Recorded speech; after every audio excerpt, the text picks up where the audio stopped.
हरे कृष्णा। सभी को आवाज आ रही है? हरे कृष्णा।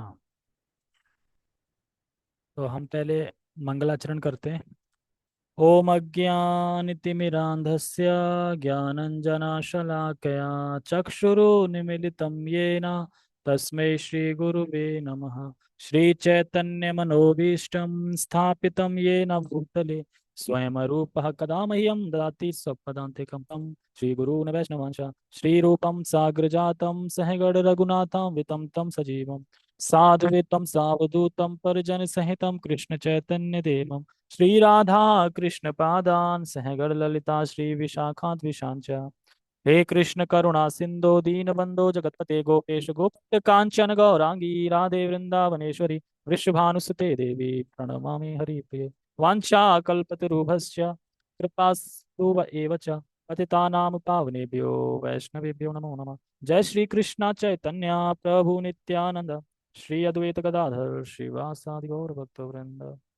हरे कृष्णा कृष्णा कृष्णा हरे हरे हरे राम राम राम हरे हरे। रामाय रामभद्राय रामचंद्राय वेदसे रघुनाथाय नाथाय सीताय पते नमः। नमः विष्णुपादाय कृष्णपृष्ठाय भूतले श्रीमते भक्तिवेदांत स्वामिने इति नामिने। नमस्ते सारस्वते देवे गौरवाणी प्रचारिणे निर्विशेष शून्यवादी पश्चात देश तारिणे।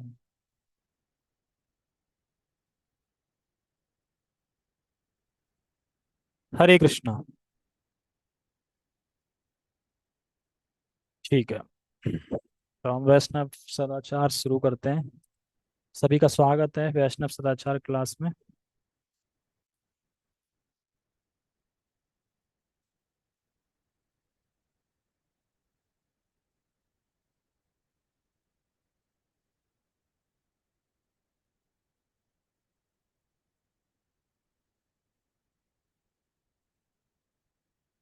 ठीक है, सभी को दिखाई दे रहा है और सुनाई दे रहा है।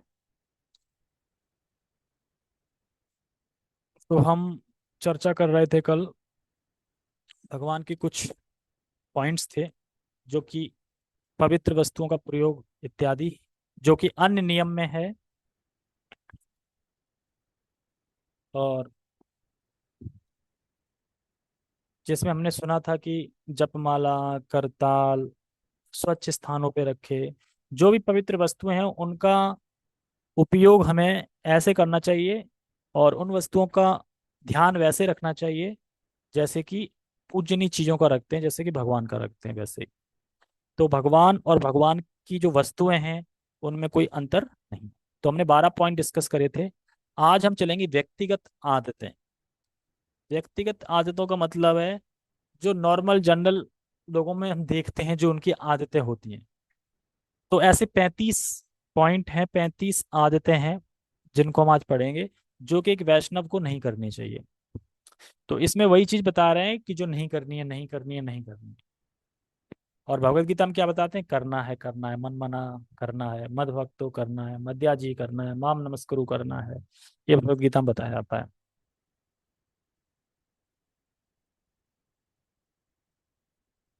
ठीक है, पढ़े।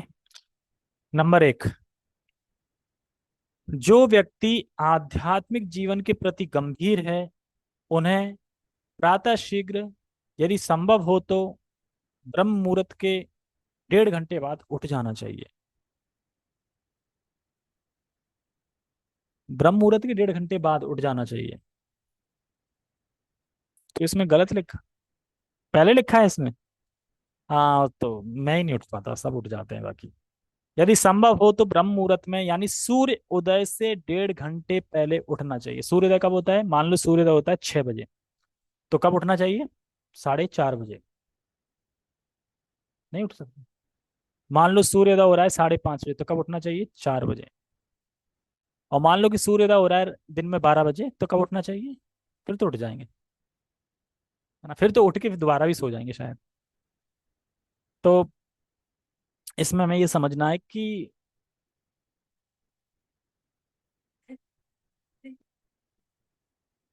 कम देखने को मिलता है। दिखने से नहीं होता, वो तो नेट पे डाल लो गूगल पे कि कब उदय होने का टाइम क्या है, वो तो टाइम लिखा रहता है उस पे। हमें नहीं दिख रहा है उससे मतलब नहीं है। जो उदय होने का टाइम है, हमें तो बहुत कुछ नहीं दिखता। हमें तो बहुत सारे ग्रह हैं वो नहीं दिखते, बहुत सारे यहाँ पे आत्मा है वो नहीं दिखते। आज ही मैं सुन रहा था, आज नहीं कुछ दिन पहले लेक्चर सुन रहा था कि जो भूत प्रेत हैं, जो प्रेत प्रेत आत्मा है जो, वो कितनी है इस संसार में। कह रहे हैं कि जितनी जितनी दिखती है ना, इससे डबल है और जो घूम रही हैं, लेकिन हमें दिखती नहीं है। क्यों? क्योंकि किसी को नियम तो पता नहीं है कि मरने के बाद क्या क्रियाक्रम करने चाहिए सही परफेक्ट। जो जानते हैं वो करते हैं, जो नहीं जानते वो नहीं करते हैं। जैसे अन्य अन्य धर्मों में तो पता नहीं है, तो वो ऐसे ही दफना देते हैं, छोड़ देते हैं, और बॉडी को फेंक देते हैं कीड़ों के आगे कि ताकि कीड़े का भोजन बन जाए। वो ऐसा सोचते हैं कि कम से कम शरीर किसी के काम आ जाना चाहिए, तो कम से कम कीड़े के काम तो आएगा, कीड़े का पेट भरेगा शरीर से, ऐसा सोचते हैं। तो वो जो होते हैं तो वो क्या प्रेतात्मा बन जाते हैं, फिर उनकी मुक्ति नहीं होती, क्योंकि कुछ पिंडदान वगैरह हुआ नहीं, कुछ शरीर का पिंडदान हुआ नहीं कुछ, तो कैसे उद्धार हो। तो इसी तरीके बता रहा है कि इसमें लाखों आत्माएं घूम रही हैं प्रेतात्मा बन के, इसी ब्रह्मांड में, इसी संसार में, लेकिन दिखती नहीं है। किसको दिखती हैं? जो शुद्ध भक्त है उसको दिख जाएंगे। जैसे शिला प्रभुपाद जी को भूत दिख जाते थे, इस तरीके से। तो कहने का तात्पर्य यह है कि हमें सुबह जल्दी जगना चाहिए। सुबह का जो समय होता है वो सतोगुण समय होता है और भक्ति करने के लिए बहुत अनुकूल होता है। और सुबह एक मन भी लगता है करने का। शाम को मन लगेगा करने का? शाम को 8-9 बजे बिल्कुल खिंचाव सा लगता है, लेकिन सुबह मन लगेगा। सुबह अगर आप 4 बजे जग गए और नहा लिया आपने और 4:30 से बैठ गए माला, तो आपकी 6:30 माला कंप्लीट हो जाएगी और बढ़िया से माला हो जाएगी। इसीलिए यहाँ पे कह रहे हैं कि जो गंभीर हैं, जो भक्ति के प्रति गंभीर हैं, जो बढ़ना चाहते हैं भक्ति में, वो उसको कब उठना चाहिए? ब्रह्म मुहूर्त से 1.5 घंटे पहले उठ जाना चाहिए। अगर प्रयास करें कि ब्रह्म मुहूर्त में उठ जाएं, और ब्रह्म मुहूर्त में उठना चाहिए। ब्रह्म मुहूर्त कब होता है? सूर्य उदय से 1.5 घंटे पहले। और अगर इतना नहीं कर पाते हैं तो कम से कम इतना तो करें कि सूर्य उदय होने से पहले उठ जाए। यानी सूर्य उदय 6 बजे हो रहा है तो कम से कम 5 बजे तो उठ ही जाए। इतना तो करना चाहिए। ये हमारी सेहत के लिए भी अच्छा होता है और भक्ति के अनुकूल होता है। नंबर 2, उसके पश्चात गर्म पानी से स्नान करके, ठंडे पानी से? ठंडे से कौन करेगा? इसमें गलत लिखा है, ठंडे से करोगे सर्दी में। नहीं, सर्दी में ये गर्मी के लिए लिखा है। देखो, हम जब ये वैष्णव टिकट लिखी गई थी तो गर्मी थी उस टाइम पे, तो गर्मी की वजह से फिर ठंडा लिखा गया। अगर यही ठंडों में लिखा जाती तो फिर तो यहाँ पे गर्म लिखते हैं ना। तो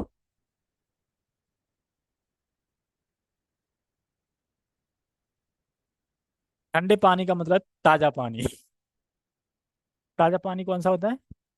जो मोटर निकलता है। और मोटर में भी जो देखो क्या नीचे वो लगा है, आप गर्मी में निकालोगे तो ठंडा निकलेगा, और ठंडे में निकालोगे तो गर्म निकलेगा।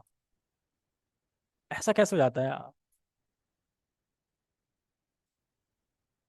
ठीक है, तो यही कह रहे हैं, उसके पश्चात ठंडे पानी से स्नान करके स्वच्छ वस्त्र पहनने चाहिए। स्वच्छ वस्त्र मतलब है धुले हुए। तथा दिन के कार्यों का शुभारंभ फिर करना चाहिए। तो ठंडा पानी से ये नहीं है कि अब सर्दी आ गई, अब ठंडा घर में है नहीं तो अब बर्फ डाल दी पानी में, अब ठंडा हो जाएगा अब नहाएंगे। बोला है, वैष्णव एटिकेट में पढ़ा था हमने, ठंडा पानी लिखा है, रोज हम ठंडे पानी से ही नहाएंगे। अब ठंडा नहीं है घर में तो क्या करेंगे? तुम सिल्ली लाएंगे, डालेंगे उसमें, फिर नहाएंगे। लेकिन नहाएंगे जरूर ठंडे से। ठंडे का मतलब ताजा पानी होता है। ताजा का अब ताजा नहीं है तो टंकी में जो भरा है उससे ना लो, लेकिन टंकी में भरा भरा क्या हो जाता है? ठंडा हो जाता है। ठंडा हो जाता है ना बहुत, सर्दियों में बहुत ज्यादा कूल हो जाता है एकदम। ठीक है। और इसमें थर्ड नंबर पॉइंट में बता रहे हैं, निम्नलिखित सभी परिस्थितियों में स्नान करना चाहिए। प्रातः उठने के पश्चात, यानी सुबह जब भी हम जगते हैं स्नान करना चाहिए। 1 घंटे से अधिक समय तक वाम कुक्षी, यानी बाएं करवट लेटने अथवा नींद लेने के पश्चात भी नहाना चाहिए। अगर 1 घंटे से अधिक आप सो गए हो तो नहाना चाहिए। और वाम कुक्षी का मतलब है बाएं करवट लेटने। हाँ, बाएं करवट लेटने अथवा नींद लेने के पश्चात नहाना चाहिए। और शौच क्रिया के पश्चात नहाना कंपलसरी नहीं है, जिसका मन हो वो नहा सकता है। 100% नहाना है? अच्छा। अधिक गर्मी या पसीना आने पे भी नहाना चाहिए। होता है ना, बहुत पसीना आ गया, पसीना में आपकी पूरी शर्ट भीग गई हो और दोबारा फिर सूख गई, तब तो सही हो गई। हाँ, आप में लक्षण आ रहे हैं सारे, वैष्णव एटिकेट के सारे गुण प्रकट हो रहे हैं। हम्म। मत बोलो, नहीं पता चले कल से ही नहाना बंद हो जाएगा। ठीक है, अधिक गर्मी या पसीना आने पर, किसी भी कारण से दूषित होने पर, जैसे मान लो कि कुत्ते ने कीचड़ उछाल दिया या कुत्ते के स्पर्श में आ गए है ना, तो नहाना चाहिए।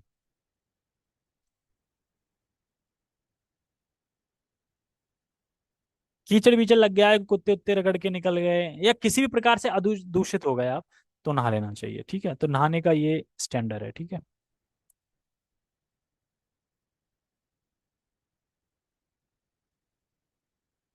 देखो ध्यान से सुनना, सबसे प्रश्न पूछे जाएंगे। ठीक है।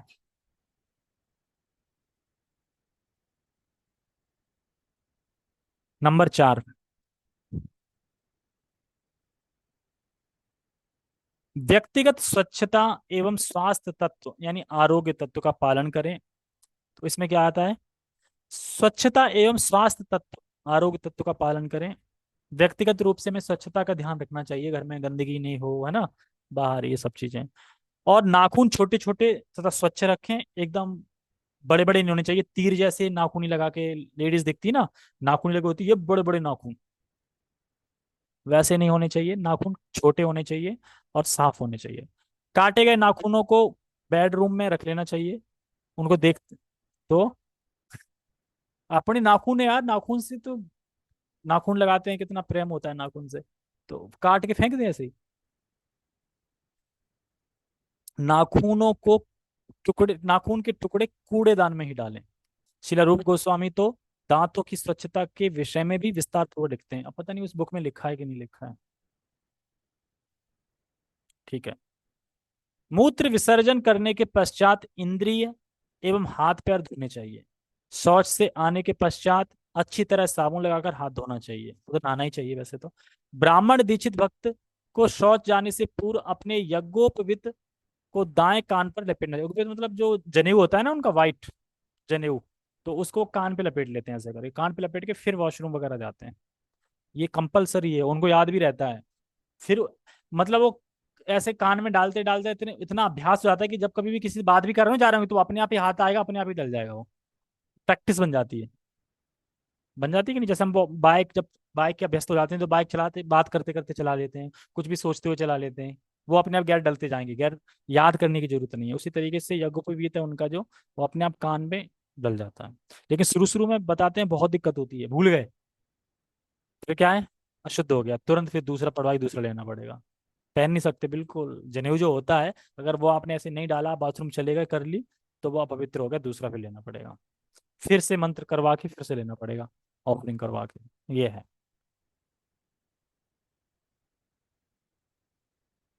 छठा नंबर, प्रसाद ग्रहण करना, जपमाला पर जप करना, कोई भी वस्तु अर्पण करना तथा किसी भी वस्तु का लेन देन करना, इन सभी कार्यों में पैरों का इस्तेमाल करना चाहिए।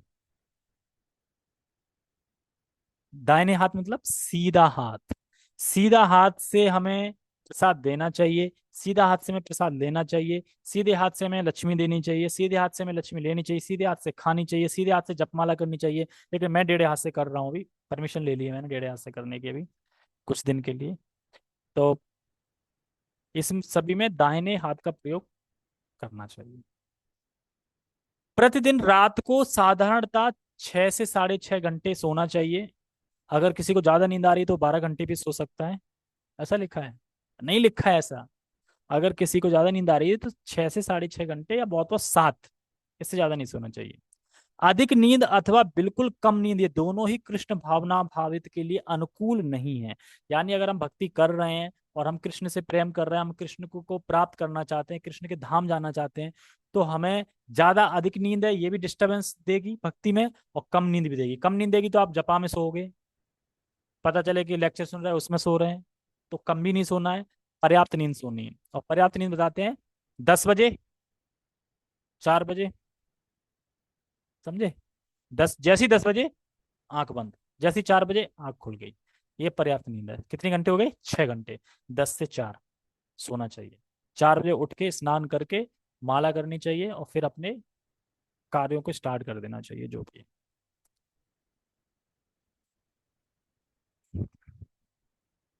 तो घर में तो भक्ति है ना आपके सारे। अब और कौन से भक्त चाहिए आपको? ठीक है। सोने के लिए, सोने कौन सा सोना?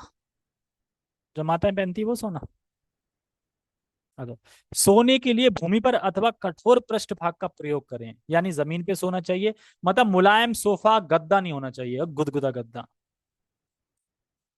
संभव हो तो आरामदायक कोमल एवं मुलायम गद्दों का प्रयोग वर्जित करें। मतलब कि ज्यादा जो मुलायम गद्दा होता है ना, आपको उसमें नींद अच्छी आती है और उठने का मन नहीं होता, इसलिए कठोर वठोर रहेगा ना, तो आपको नींद भी आपकी टाइम से खुल जाएगी और आप फिर सोचेंगे चलो यार खड़े हो जाएगा, वैसे भी पीठ में लग रही है।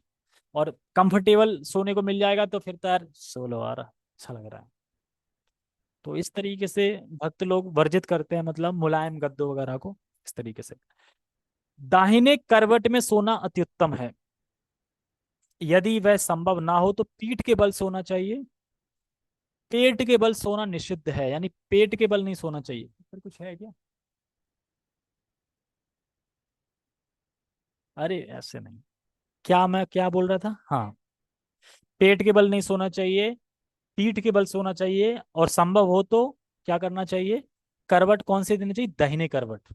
मतलब दाया बाया मतलब सीधा।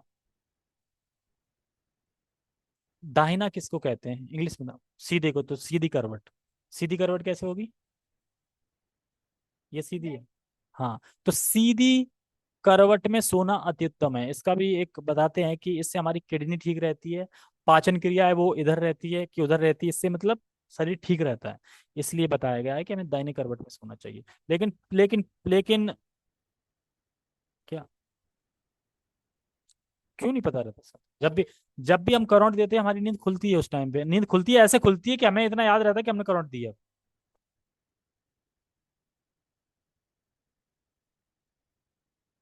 अब वैसे तो लगभग जब करंट देते हैं तो नींद हल्की खुल जाती है, ऐसा लगता है खुलती है। मतलब जब अपन करंट देते हैं ना लेट में, जो करंट देनी हो, तो हमें याद रहता है कि हमने करंट दी है। ठीक है, कोई नहीं, तो आप प्रयास करो कि जब जग रहे हो, जब कॉन्सियसनेस हो, उस टाइम पे देखो कि तब क्या देखना चाहिए हमें कि हम ऐसे सोएं, मतलब कि अ, पट नहीं लेटना चाहिए, चित लेट सकते हैं ऐसे पीठ के बल और करंट देके सीधे हाथ पे, ठीक है। हाँ, 10 नंबर। साबुन, दंत मंजन, बिजली, पानी, यह सब कुछ भगवान श्री कृष्ण की शक्ति है। इसीलिए हमें दिल खोल के बल्ब जलाने चाहिए, पंखा चलाना चाहिए, पानी फैलाना चाहिए, सब करना चाहिए। क्यों? हमारे पिताजी का है, फैलाओ। नहीं, इनका अपव्यय ना करें। जहां जहां एवं जब जब आवश्यकता ना हो उस समय बिजली व पंखा बंद रखें। ये एनर्जी है, अगर हम एनर्जी वेस्ट, मान लो कि अभी हम सब बैठे पंखा चल रहा है, अब हम सब चले जाएं फिर भी पंखा चलता रहे तो फालतू चल रहा है कि नहीं चल रहा है? तो यानी भगवान की जो शक्ति एनर्जी है उसको हम गलत प्रयोग कर रहे हैं कि नहीं कर रहे हैं? तो इसीलिए इसमें लिखा है कि हमें ये ऐसा नहीं करना चाहिए। इसीलिए गुरु महाराज जब ऐसी एज में थे, जब चल भी नहीं पाते थे, फालतू अगर बल्ब जलता था वो जाते थे धीरे धीरे और बल्ब बंद करते थे और फिर आते थे। यानी बल्ब भी हमें बंद कर देना चाहिए। दिन में बल्ब चालू है, नहीं, अंधेरा हो तब चालू करना चाहिए। हम कहीं बाहर जा रहे हैं तो बल्ब बंद कर देना चाहिए। ये सब चीजें हमें, क्योंकि ये भगवान की एनर्जी है, भगवान की शक्ति है। अगर हम धीरे धीरे सभी लोग इतना यूज ज्यादा करेंगे तो कम पड़ेगी ना, पानी कम पड़ जाएगा, बिजली कम पड़ जाएगी, फिर कटेगी बिजली। तो ये सब चीजें होगी, परेशानी किसको होगी? हमको ही होगी। इसलिए इसमें बता रहे हैं व्यक्तिगत आदतें। व्यक्तिगत आदत होती है ना कि हम पंखा चालू छोड़ देते हैं, ऐसे ही कभी बल्ब चालू छोड़ देते हैं, ये व्यक्तिगत आदतें होती है, इसलिए उसमें बता रहा है। 11 नंबर। भगवान की संपत्ति का उपयोग कम से कम एवं जिम्मेदारी पूर्वक करें। भगवान की संपत्ति कौन कौन सी है? सबसे पहले तो शरीर ही भगवान की संपत्ति, इसीलिए हमें इसका प्रयोग भगवान की सेवा में के लिए करना चाहिए। भगवान की संपत्ति का प्रयोग कम से कम एवं जिम्मेदारी पूर्वक करें। किसी भी प्रकार का खर्च करते समय स्वयं से प्रश्न करना चाहिए, क्या यह भगवान की सेवा को अच्छी प्रकार करने में सहायक है या नहीं। मान लो कि हम जिस किसी चीज का उपयोग कर रहे हैं और ऐसे ही फालतू कर दिया, सोचना चाहिए कि जो मैंने आज ये किया क्या वो भक्ति के संबंध में था या फिर भगवान की सेवा के लिए था कि नहीं था, ये सोचना चाहिए। 12 नंबर। सदैव स्वच्छ कपड़े पहने, चोरी करें। पर अधिकांश लोग चोरी तो कर रहे हैं। ये चोरी नहीं तो क्या है? भगवान की चीजें का उपयोग कर रहे हैं, भगवान को ही नहीं पूछ रहे हैं, तो चोरी करना ही हुआ।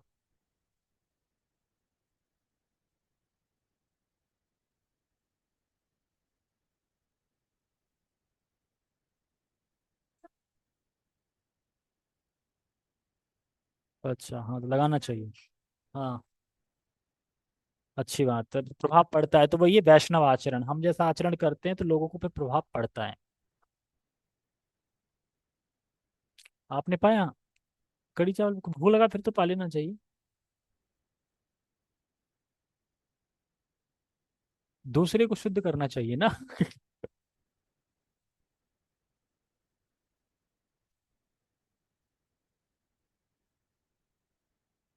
हाँ, वो जानती है ना कि ये लोग नहीं पाते, तो ठीक है। अच्छा, तो आप प्रचार कर रहे हैं अपने आचरण से। अच्छा, इसीलिए यहाँ पे बोल रहे हैं चोरी ना करें, अपशब्द ना बोलें, झूठ ना बोलें, दूसरे से ईर्ष्या ना करें। ईर्ष्यालु, पतित, पापी, दुश्मन, व्यभिचारी, अपव्ययी, फंसाने वाला, ठग, झूठा, इन व्यक्तियों से संग ना करें। उसी प्रकार व्यभिचारी स्त्री पुरुष से संग ना करें। अकेले प्रवास ना करें, मतलब अकेले ना रहें। छींकते समय अथवा जमाई लेते समय हाथ से मुख को ढक लें। बताया ना, छींकते समय आपको से तो हाथ से मुंह को ढक लेना चाहिए, कपड़ा हो तो ठीक है, नहीं तो मुख से ढक लेना चाहिए। जोर से हंसे, हा हा हा हा, रावण की तरह जोर से ना हंसे। एकदम लोग हंसते हैं ना, मेरे ऑफिस में एक है, ही, उसकी हंसी ऐसी, अगर मैं रिकॉर्ड करके लाऊं ना कभी, तो आप उसकी हंसी सुन के हंसोगे। हंसी अजीब टाइप की, और हंसता ही रहेगा ना देर बाद, थोड़ी थोड़ी देर बाद, पता नहीं क्यों। ठीक है। जोर से ना हंसे, जोर से आवाज करते हुए अपान वायु ना छोड़े। सबको समझ में ही आ गया होगा। रात्रि के समय शमशान, उद्यान एवं व्यभिचारी स्त्री का संग न करें। पतित व्यक्तियों का आश्रय न लें। वरिष्ठों की सभा में उनके सामने पैर ना फैलाएं। दूसरों के सामने अपने पैरों को सदैव ढक कर रखें। अब ये नहीं वरिष्ठ भक्त बैठे हैं या वरिष्ठ लोग बैठे हैं ये पैर फैला लिया ऐसा करके, मेरे पैर देखो कितने सुंदर है। ऐसे नहीं करना है, पैरों को ढक के रखना है।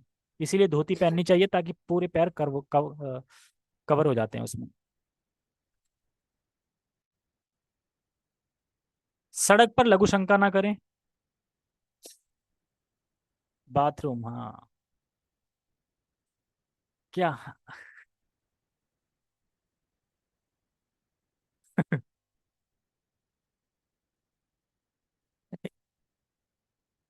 मुझे दिख रहा है इसमें। ठीक है, कोई नहीं, बैठा रहना तो उसको, चला जाएगा। कहाँ पे थे हम? हाँ, सड़क पर लघु शंका ना करें। भोजन ग्रहण करते समय न थूके। कोई थूकता है भोजन करते समय? जो वो बात अलग हो गई, वो बात अलग हो गई, पर नहीं, वैसे अब कंकड़ बाल भी ली लेना चाहिए। ठीक है।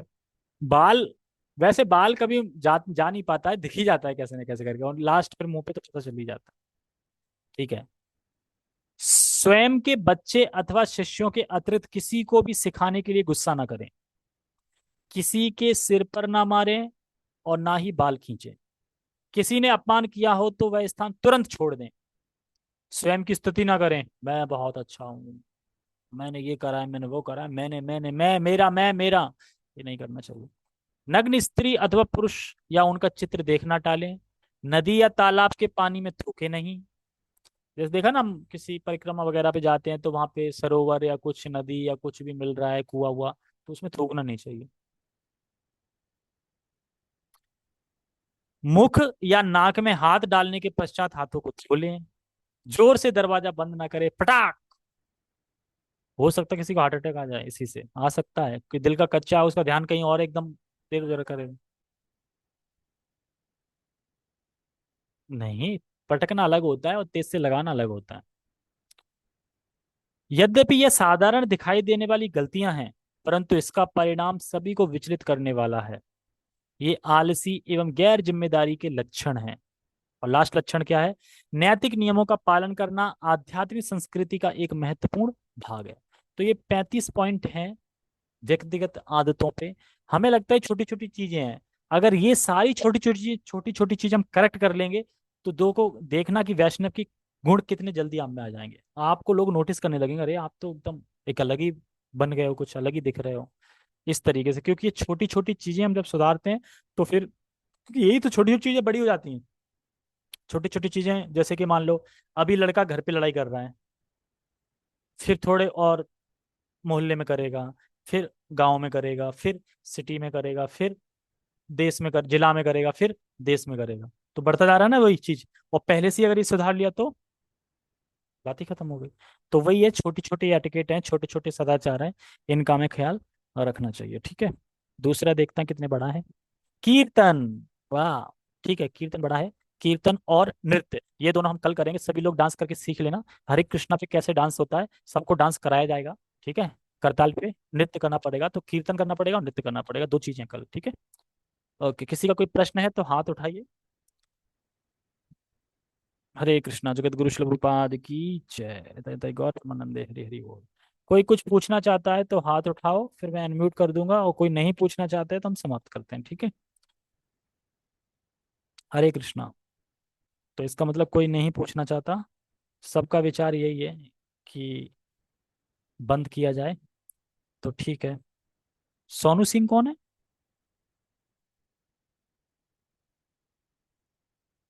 हरे कृष्णा।